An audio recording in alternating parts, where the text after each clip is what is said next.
네, 안녕하세요. 신한금융투자 투자전략부에서 채권을 담당하고 있는 조종현입니다. 네, 오늘은 4분기 국내외 크레딧 시장에 대해서 살펴보도록 하겠는데요. 제 옆에는 김상훈 부서장님과 그리고 김선우 연구원이 함께 나와 있습니다. 안녕하세요. 안녕하세요. 네, 먼저 국내 시장에 대해서 먼저 살펴보도록 할게요. 우선 제목이 달라진 색깔인데 혹시 여기에 대해서 간단하게 어떤 코멘트 가능하실까요? 네, 사실 국내 크레딧 시장 지난 6개월 동안 계속 안 좋은 모습들만 좀 보였었습니다. 지난 3월 이후부터 크레딧 시장에 대한 적극적인 투자는 굉장히 배제된 상태가 지속됐었는데요. 4분기에는 우리가 소위 얘기하는 연말을 앞두고 있는 시즌이긴 합니다만 그래도 지난 6개월 동안의 약세를 좀 뒤집을 만한 어떤 팩터들이 조금 보이고 있는 것 같아요. 그래서 약간의 확신을 좀 담아서 달라질 색깔이라고 말씀을 좀 드려봤습니다. 네, 뭔가 확신을 담은 제목이다라고 보면 되겠네요. 네. 그러면은 4분기에 국내 크레딧 시장에 대해서 본격적으로 어떻게 달라질지 말씀 주시면 감사하겠습니다. 네. 그럼 자료를 보시면서 쭉 설명을 좀 드려보도록 하겠습니다. 먼저 지난 3분기 시장에 대해서 좀 정리를 한번 해볼게요. 앞서 말씀드렸다시피 지난 3월 이후부터 크레딧 시장은 계속 약세에 놓여 있었다라고 볼 수가 있습니다. 주로 저희는 크레딧 스프레드라는 것, 그러니까 국채 대비해서 크레딧 물의 어떤 금리 수준을 계속 말씀을 드리고 있는데요. 이게 계속 확대만 되고 있었어요. 물론 지난 6월 10일 날 국채 지표물 변경이라는 이벤트 때문에 사실 크레딧 스프레드가 약간 레벨 다운된 것처럼 보이지만 이거를 생략해 보면 계속해서 우상향, 그러니까 확대만 됐었던 시장이었다라고 정리를 할 수 있습니다. 재밌는 건 매크로 변수들, 그러니까 계속해서 경기 회복이 논의되고 있었고 실제 마이크로하게 국내 기업들을 바라보는 시정평가사의 액션들도 상당 부분 긍정적으로 전환이 되고 있었어요. 대부분의 환경 자체가 긍정적임에도 불구하고 시장의 투자의 비적극성은 극대화되고 있었던 3분기였다라고 봐야 할 것 같습니다. 저는 한 세 가지 정도로 올해 4분기에는 시장의 색깔 자체가 좀 변화될 거라고 생각을 합니다. 지난주였죠. 사실 3분기 내내 시장이 화두였던 은행의 LCR 규제 완화의 연장, 결국 연장이 됐습니다. 물론 일부 점진적으로 연장될 거라는 얘기들 아니면 종료가 일부 될 것이라는 얘기들도 많이 있었지만 6개월 연장으로 좀 통 크게 연장이 된 바 있습니다. 만약에 연장되지 않았다면 4분기는 똑같이 지난 6개월처럼 시장은 없었다라고 봐야 할 것 같아요. 근데 다행히도 연장이 되면서 전체적으로 4분기 걱정했었던 수급은 오히려 안정화되는 모습들로 변화될 거라고 저는 전망을 하고 있습니다. 은행채의 발행 자체도 좀 줄어들고 또한 3분기에 추석 연휴랑 겹치면서 자금 유출이 많았었는데 4분기 접어들면서 오히려 유입이 상당 부분 시장에 긍정적으로 영향을 주지 않을까라고 생각을 하고 있습니다. 두 번째 이슈는 어쨌든 간에 국채 금리도 상당히 올라갔고요. 그리고 말씀드렸던 크레딧 스프레드도 지금 45bp 이상으로 빠르게 확대가 되고 있는 국면입니다. 그러다 보니까 이에 합인 회사채 절대금리 자체도 2%를 넘어가고 있습니다. 지난주부터였는데요. 사실 2%라는 명확한 절대적인 기준은 존재하지는 않습니다. 다만 과거에 몇몇 사례들을 확인해 보면 2%라는 게 투자자들로 하여금 일종의 지표가 될 수도 있겠다라는 생각을 할 수 있고요. 실제 2%짜리 AA 마이너급 3년물 금리가 구경하기 시작한 건 사실 2년 반 정도가 됐습니다. 즉 2019년 5월 이후부터는 계속 1%대 회사채만 구경했었다는 거죠. 그러다 보니까 명확한 기준이 없는 한 사실 적극적인 투자가 배제됐었던 건 사실이에요. 근데 지난주부터 이제 2%를 넘어서서 금리는 올라가고 있습니다. 신규 투자자들에게는 사실 크레딧의 어떤 절대금리 매력 자체가 조금 돋보이기 시작하는 시점이다라고 봐야 할 것 같습니다. 세 번째인데요. 사실 이 부분에 대해서는 갑론을박이 충분히 있을 것 같아요. 저희는 항상 크레딧 시장의 연말 효과라는 걸 이야기를 합니다. 연말 효과를 일으키는 대표적인 이유는 크게 두 가지로 이야기를 할 수가 있는데요.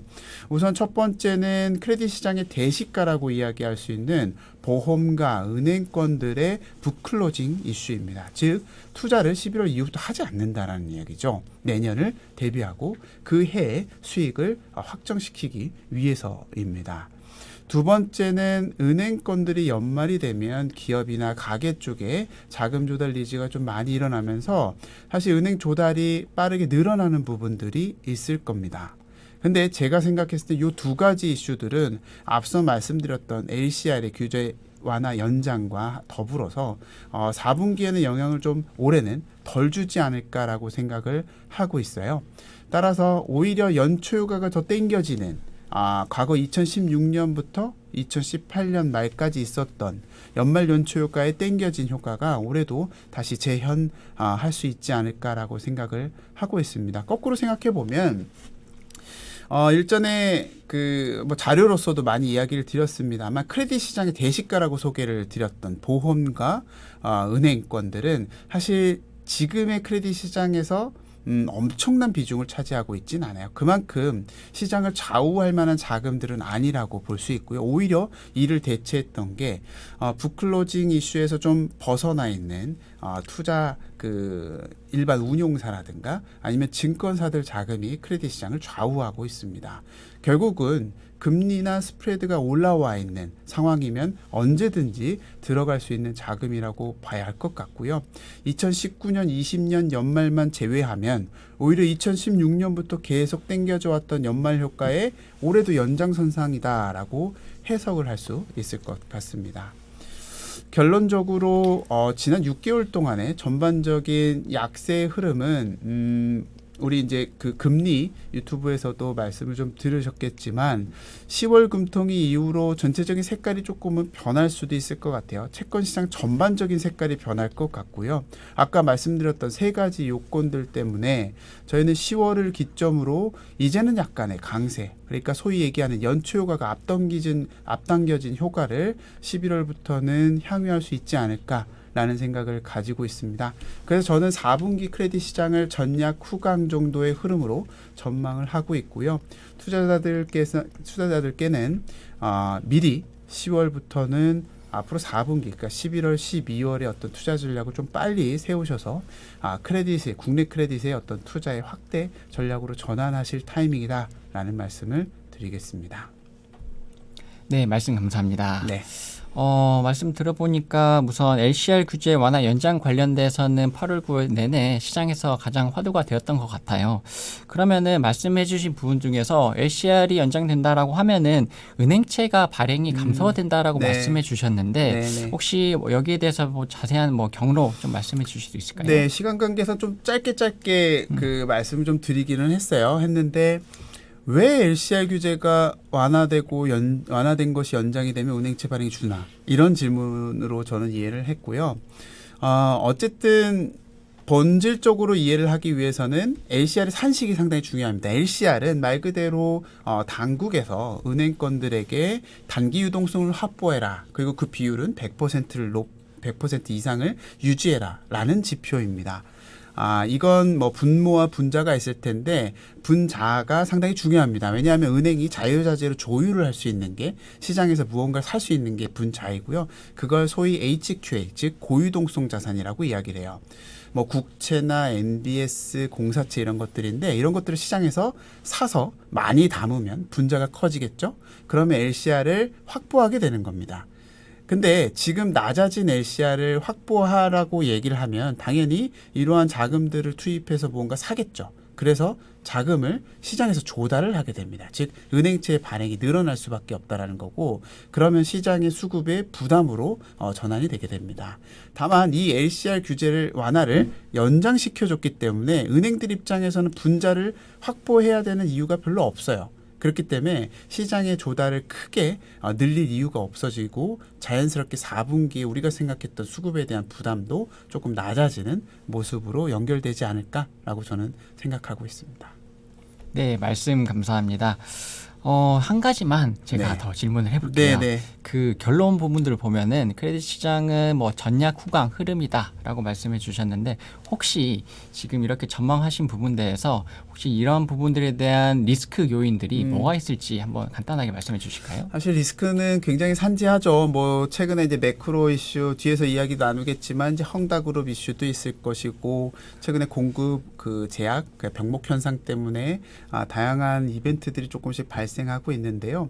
이러한 것들이 급격하게 늘어나면 당연히 연말은 뭔가 심리가 취약한 시점이기 때문에 제가 생각했던 경로에서 좀 벗어날 가능성도 있을 것 같습니다. 아무래도 크레딧은 채권 시장 내에서는 위험자산격의 카테고리이기 때문에 대내 변수들이 조금 불거지게 되면 시장 참여자들 입장에서 아무리 높은 금리여도 쉽게 손이 안 갈 수가 있다라는 리스크가 좀 남아 있는 것 같고요.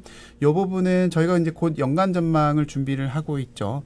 그 연간 전망이나 그 이후에 자료로서 좀 팔로우할 예정입니다. 네, 말씀 감사합니다. 그러면은 이제 국내를 확인을 했으니 해외 크레딧 시장에 대해서 살펴보도록 하겠습니다. 김선 연구님 안녕하세요. 네, 그러면은 4분기 해외 크레딧 시장에 대해서 어떻게 생각하시는지 간단하게 전망 부분 말씀해 주실까요? 네, 해외 크레딧 시장 전망 말씀드리겠습니다. 4분기 투자 등급 회화채는 안정적인 흐름을 예상하고요. 하이드 회화채는 강세를 기대합니다. 먼저 현재 해외 크레딧 펀더멘털 지표들을 간단하게 살펴볼게요. 첫 번째 그래프는 신용등급 상향 하향 비율 나타내는 레이팅 드리프트입니다. 2021년 가파른 상승세를 시현하고 있는데요. 해당 비율은 최근 5개년 중에 가장 높은 비율을 기록하고 있습니다. 또 오른쪽 그래프는 글로벌 신용평가사 무디스에서 발표하는 미국 하이드 기업 부도율 추이와 전망입니다. 무디스는 해당 부도율이 2022년 3월 말까지 1.38%에 이를 것으로 전망하는데 이는 최근 10개년 중에 가장 낮은 수준입니다. 즉 미국 하이드 기업들의 펀더멘털이 최근 10개년 중에서 가장 긍정적일 것으로 예상된다는 의미입니다. 이처럼 글로벌 크레딧 펀더멘털 지표들이 매우 긍정적인 가운데 올해 4분기 투자 등급 회화채는 좀 안정적인 흐름을 이어갈 것으로 예상하고 있습니다. 첫 번째 이유는 올해 4분기에 연준이 테이퍼링을 시작할 예정인데 미국 통화정책 정상화 초기 단계에서 장기 국채 금리가 상승함에 따라 일드 바이어들이 유입될 것으로 보기 때문입니다. 투자 등급 회화채 시장에서 일드 바이어들이란 연기금이나 보험사 같은 기관 투자자들을 말하는데요. 이들은 투자할 때 채권의 절대금리 수준을 중요하게 생각하기 때문에 장기금리가 오르면서 이들의 투자가 좀 견조하게 유지될 것으로 보고 있습니다. 두 번째로 투자 등급 회화채 시장이 좀 안정적인 흐름을 예상하는 이유는 기업들의 펀더멘털입니다. 오른쪽 그래프를 보시면 올해 1분기부터 투자 등급 기업들의 안정적인 펀더멘털 개선 흐름을 확인하실 수 있습니다. 올해 2분기에 투자 등급 기업들의 재무 레버리지는 2개 분기 연속 하향됐고요. 또 이자 보상 비율은 코로나19 이전 수준을 회복했습니다. 3분기에는 미국 GDP 성장률이 플러스 6.6%로 전망이 되는데 또 크레딧 지표들을 계산할 때 최근 12개월 기준으로 작년 상반기 실적은 제외됨에 따라서 지표들이 계속 개선될 것으로 예상이 됩니다. 그렇기 때문에 안정적인 펀더멘털로 이 기관 투자자들의 견조한 수요를 지지할 것으로 보고 있습니다. 다음은 하이드 회화채 시장 전망을 이어서 말씀드릴게요. 올해 4분기 하이드 회화채는 강세를 지속할 것으로 보고 있습니다. 첫 번째로 4분기에 미국 국채 수익률 곡선이 좀 스티프닝 되는 환경에서 쿠폰 금리가 높고 듀레이션이 짧은 자산, 즉 하이드 회화채에 대한 수요가 확대될 것으로 전망합니다. 단기 금리 움직임은 제한적인 가운데 장기 금리가 점진적으로 상승하는 환경에서는 만기가 긴 채권의 자본 손실 부담이 있기 때문에 장기 국채나 투자 등급 크레딧보다는 하이드 크레딧에 대한 선호가 높을 수밖에 없기 때문인데요. 또 두 번째로 무엇보다 하이드 기업들의 강력한 펀더멘털 개선세가 하이드 크레딧 수요를 지지할 것으로 보고 있습니다. 오른쪽 그래프는 하이드 발행 시장을 나타내는 신규 발행 금액인데요. 하이드 발행 시장은 올해 기록적인 호황을 보이고 있습니다. 연초부터 현재까지 신규 발행 금액이 코로나19 이전 5개 년도 평균 대비해서 약 2배 수준에 이르고 있는데요. 기록적인 발행 시장 호황이 하이드 기업의 유동성 확보와 재무구조 개선에 도움을 주면서 최근 하이힐드 기업들의 펀더멘털에 강력한 개선세로 연결되고 있습니다. 이는 왼쪽 그래프에서 확인하실 수 있는데요. 올해 2분기 하이힐드 기업들의 재무 레버리지는 이미 코로나19 이전 수준을 회복을 했고요.